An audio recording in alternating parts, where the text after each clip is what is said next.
Hey there, it's Lisa Danforth. Happy New Year to everyone. I'm starting off with a nice happy, although things are a little wacky these days.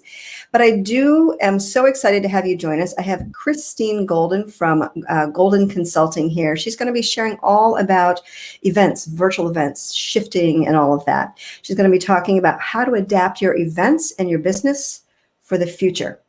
So just a little bit about Christine. Christine is the owner of Golden Consulting, and she employs her decade of experience in business operations to facilitate events of exceptional quality and impact for clients. And I can say she really does do that. And Christine believes that simple, streamlined systems provide for productivity and profitability. And I think that is so essential in any event that we do in any area of our life. So Christine, thank you so much for joining us and sharing your wisdom. I think there's a lot of people out there that are looking for your wisdom and your help. Can you share a little bit about you and your journey? Yes. So as you mentioned, Lisa, my background is in business operations. So I actually worked in real estate for about 10 years, doing all kinds of operational tasks, running the companies, running different properties, doing property management.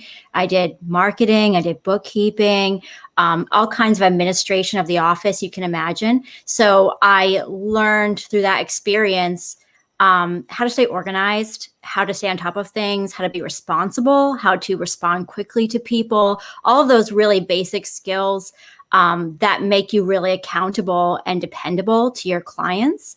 But then after a decade of doing that, I said, you know what, real estate just isn't for me. I don't really love it. I want to see what else there is out there. And so I talked to a friend of mine about, like, I don't really know what I want to do yet. I'm not sure what my next career move is. And he said, just start an LLC. Just do it. I'm like, well, and do what with the LLC? And he said, it sounds like really odd advice. It was like the pivotal advice in my career move. Oh, that's good to hear.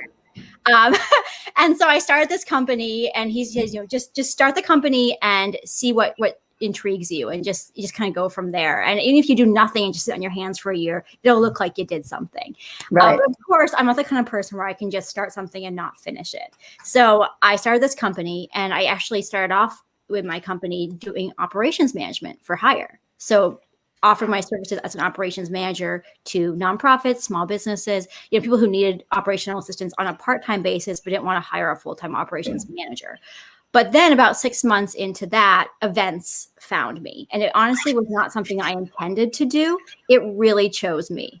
So I feel just so fortunate. I had someone reach out to me, the owner of Reconcile, which is a bookkeeping company, and he asked me to be the logistics manager for his entrepreneurship summit, which was, of course, in person at the time. This was a couple of years ago. And that was my very first event. And it was 100 plus people at Echo in downtown Burlington, Vermont. It was multiple workshops happening at the same time. It was sponsors. It was keynote speakers. It was This was your first event? My very first event was a full-blown, real deal conference. And the three of us, myself, a marketing person, and the owner, worked on this event. And I fell completely head over heels. And it just checked every box. Everything that I didn't like about real estate, but I loved about operations, I was able to employ in event management. So that has been just a game changer for me in my career. And that's how it all started. I love the fact that it called to you. I mean, I just think that is so important, and it rarely happens, but you actually listened, which is a really great thing. And it does take an amazing amount of organizing and facilitating and all of that. I was a caterer for 14 years, so I know, and I so appreciate it. And I know you work with some higher, just larger organizations and some smaller ones as well. Yes. The largest one I'm working with right now is Women Business Owners Network. So I've done 3 large events for them so far, 2 fall conferences and 1 spring conference. And I'm also their operations manager. So I do their events and also manage their operations. So it's a perfect melding of everything I love to do. But a great example of pivoting to an online event actually was our last spring conference, where we planned it to be a 3-day in-person event at the Killington Grand Hotel. So it was going to be like networking events, workshops, speakers, luncheons, spa packages. Yeah. It was going to be a really big deal. It was going to be great. And then COVID hit, and we actually pivoted to an online event in 3 weeks from being completely in person. And That takes some serious organizing. yes, I was actually like, how are we going to do this? But you make it work. You just figure it out. And I feel like that's how I've learned. Most of the things I've learned has been crash course style in my life, in operations, in event coordination. All of it has been like someone saying, is this possible? And me saying, darn right, it's possible. I don't know how yet, but we're going to figure it out. So that's been the driver for me, and why I love events so much is that every single event is truly unique. Like there are certain systems you can use to streamline the process of planning, but at the end of the day, every event has its own needs. It has its own stakeholders. So you're going to have to adapt no matter what. And so that's an example of adapting for a large event. Being curious, really sort of going with the flow, which is important. So as we're moving into 2021, and what are your thoughts about where events are going to go? And we went from predominantly in person to pretty much all virtual. Now we're kind of moving to that hybrid. So what do you see? Well, I think we're still going to be doing online events for a while yet. Mm-hmm. I think that with not to go on the political side, but just with vaccine rollout, I think it's going a little bit slower than I thought it would. So I don't know many companies right now that are really willing to take on the liability of having an in-person event, at least in New England that I've noticed. So my clients are still planning online events, which is actually pretty exciting because we've been sitting in this environment of doing online events for a while now. You can't really say it's new. So all these companies are rolling out with these new technologies and new programs that upgrade that online event experience, which is fantastic. And I think we're going to continue to use these programs even once we're back in person. And like you said, hybrid events are something I've been interested in even before COVID. You know, how do we add technological element to events that are in person? So I'm hoping that this kind of all just bleeds into this hybrid model once we're back in person. But honestly, I think for the next 6 months or so, we're still going to be doing online events. Absolutely. Yeah, definitely be the most safe thing to do for sure. Yeah. And how do you, when someone approaches you and they're like, gosh, I want to do something either in the fall or the beginning, what is your process that you go through to help them clarify, do we keep it predominantly, just all virtual? Like, what is that process that you go through? Well, the clients I'm working with right now who are like looking at events for 6 to 9 months in the future, they're saying, well, let's plan an in-person version and an online version just in case. And while that's not the most efficient way to plan an event, it makes sense in this environment. This is a really unique environment. So we're looking at all the options. And personally, I'm thinking inside my head, okay, if this is going to be an in-person event, what will I need to do if we need to move it online? Even if they don't want to do that yet, if it comes to that, how I plan and how do I build into the planning systems that will allow me to quickly adapt? How do I have parts of the agenda be adaptable to an online environment? That kind of thing. But in general, every client is so different. But basically, when I go into a conversation with any client, the number one question that I always ask is budget. And that's not necessarily because they don't have money or it's going to be a struggle to fit within budget. It's not for that reason. It's because budget really dictates all of the parts and pieces. So if we're going to do it online, you're going to need to pay for a platform. So if you have a smaller budget, we're going to probably use Zoom, right? $16 a month, it does the job. Right. But if you want something really grandiose, you could be spending upwards of $700 for 1 month of use of a program. Probably 1 month. Yeah. Oh yeah. Yeah. Just for one use of it. So, usually the event spans over 1 day or a few days. So you'd buy a 1 month package. So the ones I've seen start at $700, go up to, as much as you want to pay, they'll take from you. But $1,000 can be typical as well for some of these really outstanding programs and platforms that are just going to give a really unique user experience outside of like the Zoom environment. So that's something that you need to budget for. You need to think about sponsorships. Are you seeking sponsorships or not? You need to think about, are you employing staff like myself or other staff, or are you having volunteers help with the planning?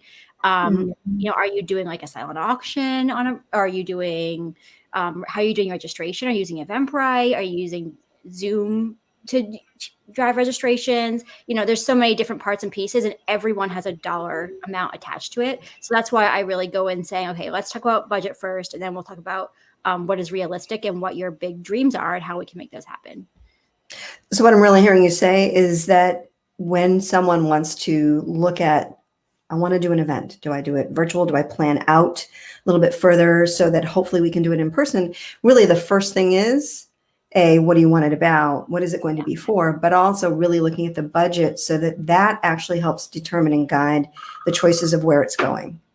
Yes. And of course, I don't want to downplay the importance of the vision, right? Like what they want it to be like. Are they marketing to clients? Are they marketing to the outside public? Who are they trying to bring in? What kind of programming are they trying to bring in? I mean, obviously events, they're more complicated than they seem. I think, which is fun, which I love. But I think a lot of people say, like, what is the blueprint?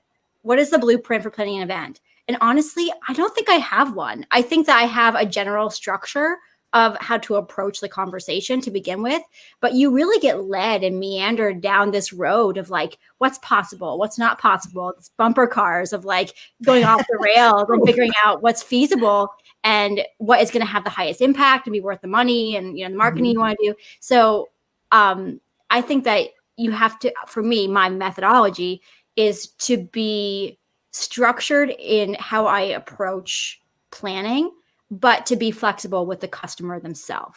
So like allow those conversations about creativity and the excitement around the event to happen and unfold, and to really listen to what they're trying to get out of the event. And you have to be kind of flexible to do that appropriately with people. I think flexibility is absolutely key, and a good event coordinator makes it look like its events are really easy, right? So that's why all of your clients are like, it's just so easy. Yeah. No, but there's a lot of questions. Could you share a few of the different questions that you ask people to help them gain clarity? I know, what is your budget first, but some specific questions for people who are kind of dabbling around with they want to have an event, or B, maybe they want to be an event coordinator. So what are some of those questions? So like you said, budget, and definitely timeline. When are you trying to do this? Because you really want to plan backward from that date. And people don't usually allow enough time. So you want to make sure that you have enough time. Take that time and double it is what you're saying. Right. That would be nice. Though, you know what? Anything's possible. Like that's the one thing I've learned from my life so far is really anything is possible with proper planning and just hard work. Mm-hmm. That's like the antithesis of my life. But anyway, so yeah, that the budget and the timeline and who your target person is that the event is going to. Like sometimes it's a client event, sometimes it's internal, like a staff event, like a training or a workshop. And sometimes it's just, let's get the general public involved. But usually companies, organizations all have some kind of a target market they're trying to get to. For example, Women Business Owners Network is women business owners around New England. There's a target market. So that's going to, change who our speakers are and who our sponsors are or whatever. So those are the top three things I really want to know coming in. Can you talk a little bit more about sponsorship for events? Because you've mentioned that 2 or 3 times, and it is a big part, but I think most people either forget about it or they're too uncomfortable to try to find a sponsor. Yeah. I think sponsorships, I'm actually, you would think in this environment, with a lot of financial difficulties for businesses, you would think that sponsors would be few and far between, but I'm actually not finding that to be the case. And the low-hanging fruit for a sponsor is, who do you partner with on a daily, weekly, monthly basis in your business? And by the way, I want to clarify, I do event planning with businesses. I just want to make that really clear. No, and that's great. Okay, great. Because I'm not like doing weddings or anything like that. I'm specifically working with businesses on their events. So I just want to make sure that's really clear.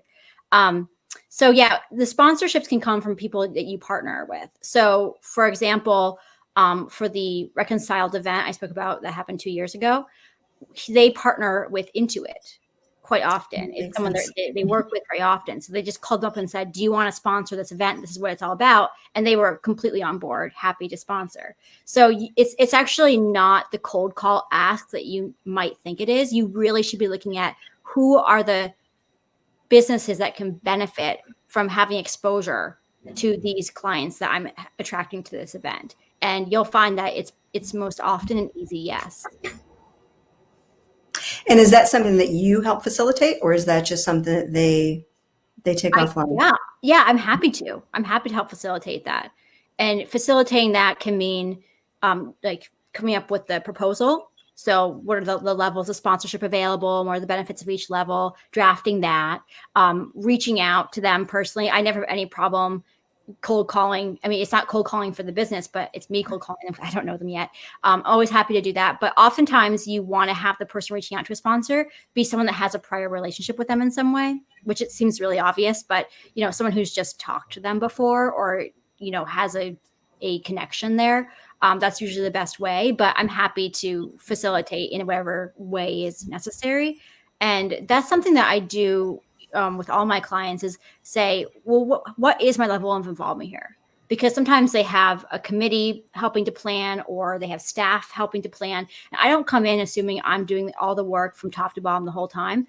It's not feasible. And I think it's not even what should be done. I think that the company needs to have some buy-in. They need to have some skin in the game for the event.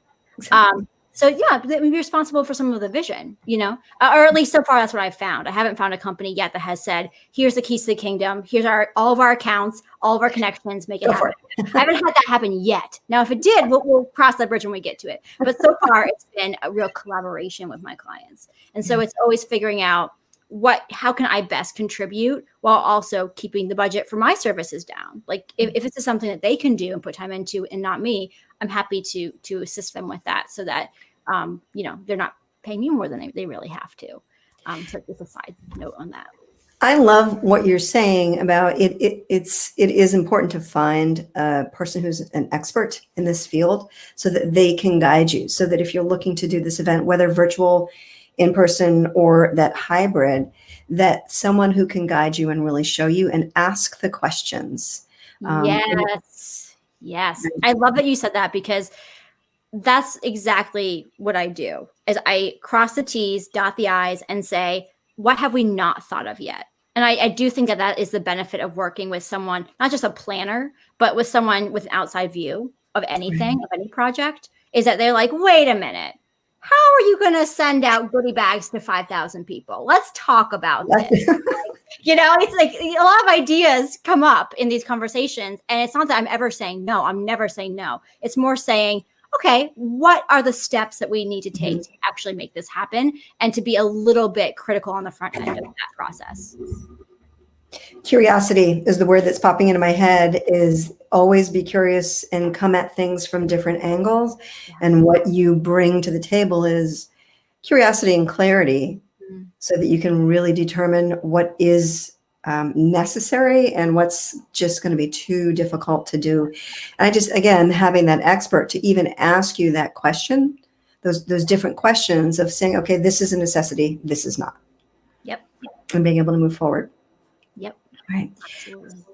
So, question, what is it that you've learned about pivoting to online events? Like, what are some of those things that you can share?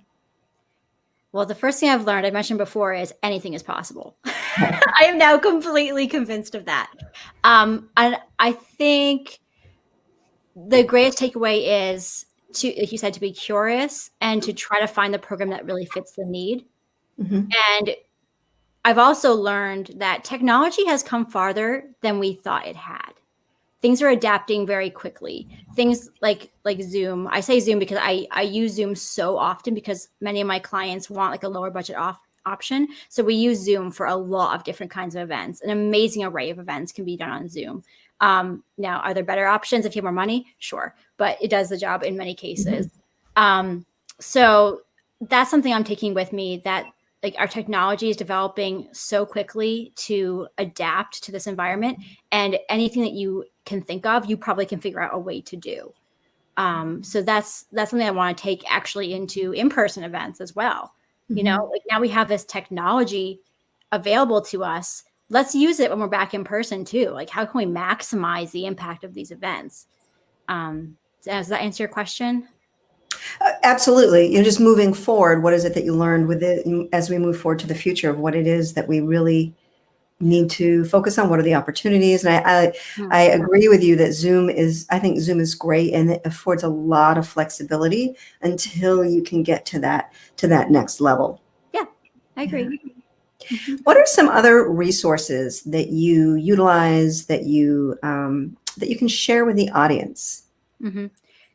Probably the number one resource I use just in a project management capacity is Google Drive. Or some kind of, I use Google Drive. I love Google Drive, but there's Dropbox. Any kind of like cloud-based sharing methodology is really helpful. When you're working with the same document and you want to, have multiple people working on it and checking on status of things, super, super helpful. I also love Trello. It is my baby. I will use it till the day I die. It thinks the way I think. I just love Trello for project management. And I think it's so applicable for events. Just its formatting and how you can share they call them boards. You can share the board with other people really easily and collaborate really easily on projects. Has checklist functionality, which I use very often. So I just love Trello. I also find that a lot of my clients use Slack. So that's a tool for communicating as well. It's not like the board system. It's more like a chat room, in my opinion. But it's really good for file sharing and for holding conversations amongst many people who might be working on different projects, because you can organize it into different projects and separate it out. So those are a few amazing tools. Trying to think of any other tools. I mean, I've learned about recently some really great event hosting platforms like Topia and Easy Expo. Those are very event specific, of course. They're not like just for general project management, but pretty impressed with what I'm seeing for some new programs coming out. You must be totally geeking out about all of it, right? Just sort of like going in and just playing all of those things. Right. I just want to back up what you were saying, and thank you for sharing those tools. But I mean, two of them are free. And I believe there was Asana and what was the one in Slack, right? So there's so many different opportunities for you to plan to project management with other people and be able to have that communication and collaboration in a very clear and effective way and not have it cost you a great deal of money. Absolutely. But oftentimes I come into a project and the client already has a program they use. And so I love that. I love the opportunity to learn new programs. So it's great. Like, for example, when I joined up with Women Business Owners Network, they were using Basecamp. Love Basecamp. I haven't used it with anyone else, but they use it and now I use it and it's great. So I go in and figure out what's going to work for them, because I understand I'm not going to say tech savvy, but I'm someone who is curious about technology, where I like digging in and learning new programs. Not everyone is that way. And I think you have to figure out what is going to be the smallest learning curve for the people you're working with to make sure that the system really works for them. I'm not going to come in and say, this is the best system, just use mine. I'm going to say, what are you using already and how can we adapt that for this project? And would you say that that's something that people should be aware of, that when someone comes in, that person needs to adapt to what it is that you're working on? Sort of as a red flag. Yeah, I mean, I think it's I'm not sure I'm completely understanding your question, but yeah, I do think that you need to figure out where they're coming from, and not just what program they're working with, but what their level of expertise with technology is in general. Right. Yeah. Right. I think when we move, we assume when we're technology savvy that other people are, and that too, as someone who wants to plan an event and reaching out to a coordinator to make sure that the coordinator is matching you and able to work with you at the level that you're at. And if they're not willing to, then that's sort of the red flag. I just know, from years of being in the event industry, there needs to be that match. If it's going to be too much for you as the person who wants to throw the event, to learn, maybe there's another avenue to explore. I completely agree with you. And when you said that, that triggered something in me, because I have worked with companies that have committees and all these things. But your point of meeting someone where they're at is so relevant, because I am a solopreneur. I partner well with all levels of businesses, but I'm also available to individuals who want to do events. And I've had 3 events in the last month and a half that were conducted with people, not businesses. That, I mean, they had small businesses or they were solopreneurs, but they weren't these large businesses. And so that working with them, I had to come in and couldn't say, all right, let's throw it on the Trello board. They need that. They just need me to listen to them. And I think that's something I learned from working in operations and just being the kind of person I am. I really like listening to people more than talking. So this is very weird for me, but I really am a listener. And I really like to say, come in without an expectation at first and say, what is it you're looking to do? Let me absorb that. And then we'll figure out the best way forward. And if I need to spend 3 hours with you teaching you how to use Zoom, we will do that. I have no problem with that. Let's figure out what you need to feel comfortable with the event and to make it what you want it to be. And I'll throw in my tips and tricks and my tech and, elevate it as much as possible. But at the end of the day, not every event I do is a 100+ person conference. Some of them are a 2-hour workshop, and that may not require the technology that a larger event does. Well said. One more question.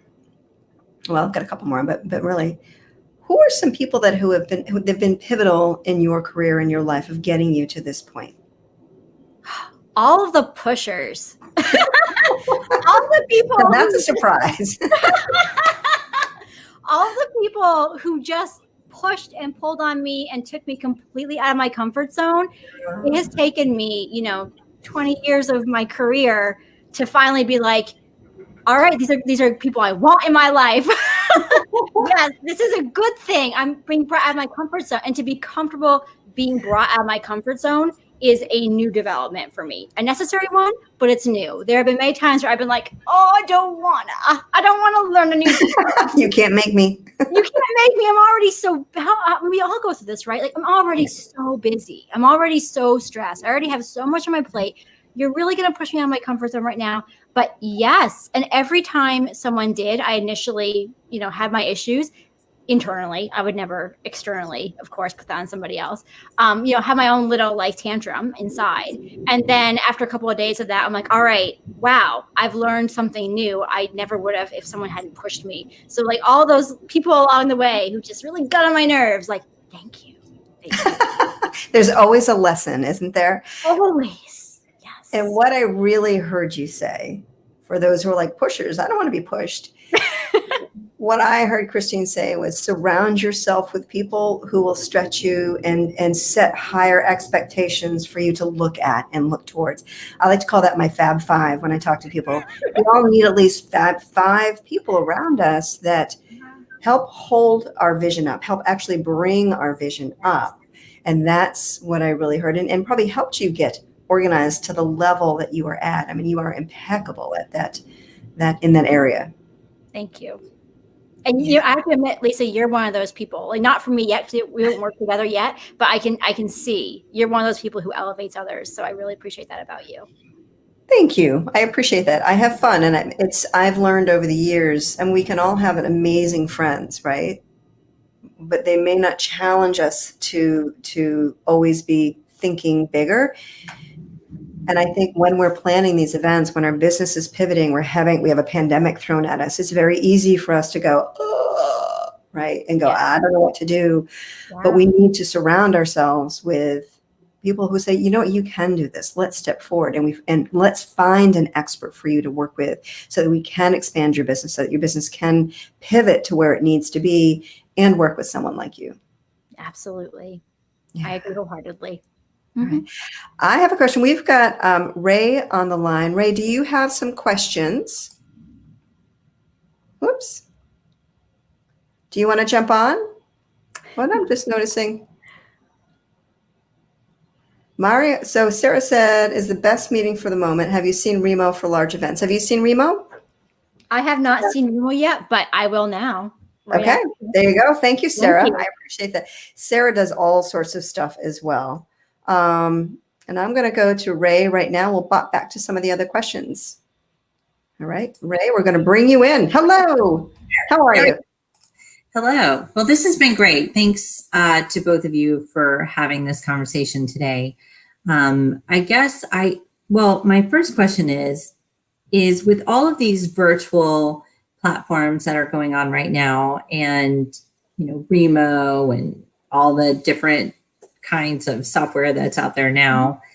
How do you manage the production piece when you are utilizing Zoom, for instance, but you need more. So you need to go ahead and you need to plan for the production piece, and you need to have something on the front end and on the back end, and maybe a little pre and post production.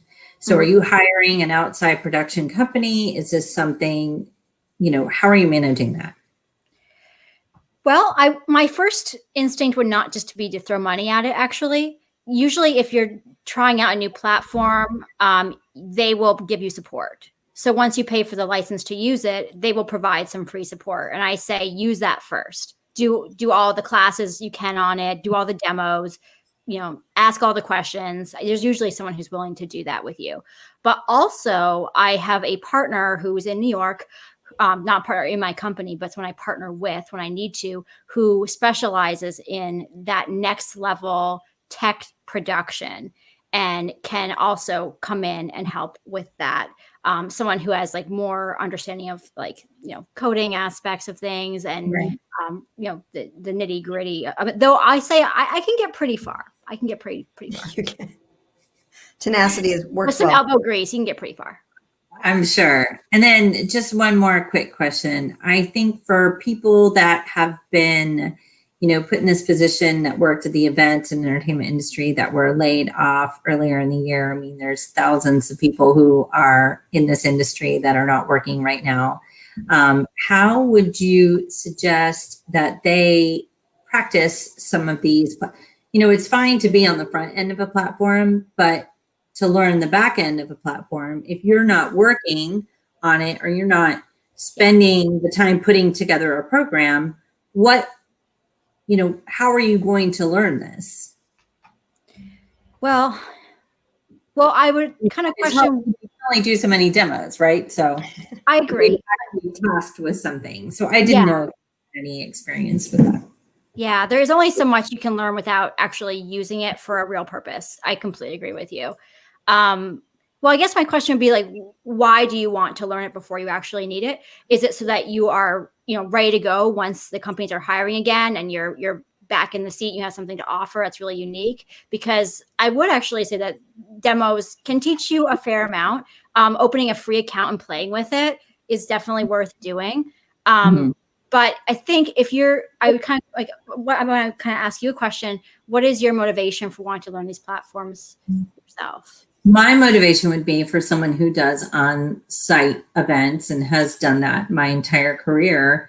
Yeah. I would like to suggest doing hybrid events, because I think, to your point, that's going to be the way to go. So when we're doing live events now, how do we bring those that couldn't attend and make them part of the process?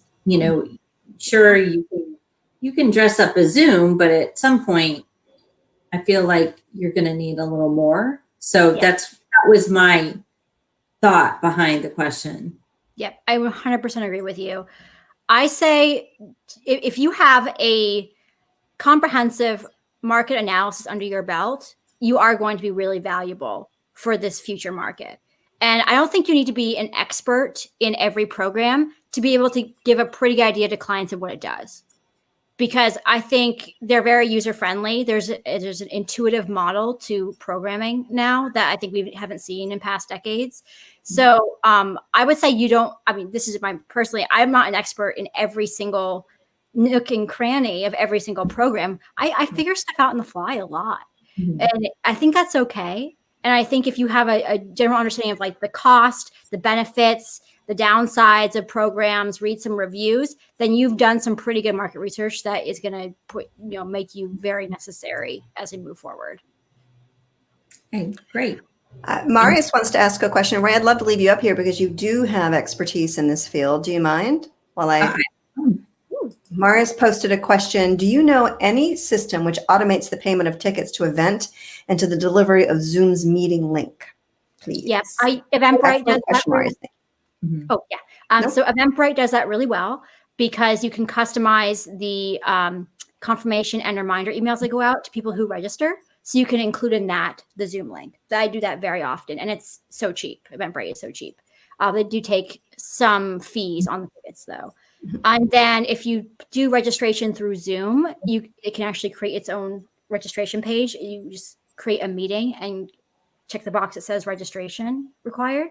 And it's not that pretty. You can brand it a little bit, but it's really just like a very simple one-page registration page. But of course, since you're doing it through Zoom directly, then it will send out those reminders and the Zoom link directly to the registrants. Mm-hmm. And there's so many registration applications. I mean, oh my God. 7 Days has their own version of it. There's a lot of different ways to do registration. Yeah. Mm-hmm. That answer your question, Marius? If you have another one, you can certainly pop it in. And I also thank you for asking, and thank you, ladies, for really jumping in. I appreciate that. I also want to say Sarah Monroe, who is like you, Christine, just multitude of expertise. She said, secret, lots of events are pre-produced and broadcasted instead of being live online. It depends on the intent of the event. I agree. I actually was a part of a panel, it was an interview that I had done probably months before, and it was queued up. I thought that was fascinating. Very easy way to do it. And they still had some live. So it was definitely a hybrid. I think whenever you can tape, I think that's great because it really eliminates a lot of errors. Mario said he couldn't hear the name correctly. I think Eventbrite, was that it? Eventbrite. I use it for almost everything. Almost every event. Yeah. And I believe it's BRITE. So EVENT, BRITE. And you can search all sorts of events that you want to attend. It's also a great place to kind of peruse and just learn what people are doing and what people are putting out there and what people are charging as well. And across, this Eventbrite, I think is now international, isn't it? I've never used it. Maybe. And then Sarah Monroe says, use forms. I use forms on my website and then follow up emails. Great. Yeah, that's great too. Perfect. All right. Yeah. Any other questions that we have out there? We are over on time, so I want to sort of wrap it up, and we can always stay and answer any more questions that we might have, that anyone might have. But I just want to honor everyone's time and jump off. Ray, did you have anything else that you wanted to add? No, I'm good. This was great. Thank you so much for sharing this. I really appreciate all of your insight. Yeah, and if you want to schedule a little chat over Zoom, I'd be happy to do that. I'm very open. My website is goldenconsultingllc.com, and I have a Calendly link on that website where you can just schedule an appointment with me, and I'm always happy to do networking calls. Great. That's great. And you two are both on LinkedIn. That's where Ray reached out when we were having the tech difficulties. So be sure to connect there. It's amazing what you can learn. Maria says, Eventbrite, it is. It is international. Thank you. I don't have my glasses on. I should probably do that because this one is oh so lovely, right? So it's really small, I'm just going to say. All right. So, Christine, can you share with us where people can reach out? I know you just said that, but just are there any other social media event platforms or whatnot? How can people reach out who want to learn more about you? My website is really a one-stop shop because it has the links to all my social media. It has my more recent posts up there. It has my portfolio. It has my Calendly link. It has everything on it. So goldenconsultingllc.com. But I am on Facebook and I am on LinkedIn. Perfect. Awesome. Thank you. I also want to mention next week, I'm interviewing Julie Goodall from Genesis Consulting about wearing all those. Yeah, she's wonderful, isn't she? All of those different hats that we wear in a business. Julie is known. I love her tagline. She takes the solo out of solopreneur. So join us next week, which is the 14th at noontime, barring any technical difficulties. Would love to have you join us. Check it out. And happy New Year to everyone and to your success, whatever that success is for you. Yes. All right. Thank you. Thank you. Bye. Thanks for joining us, Ray.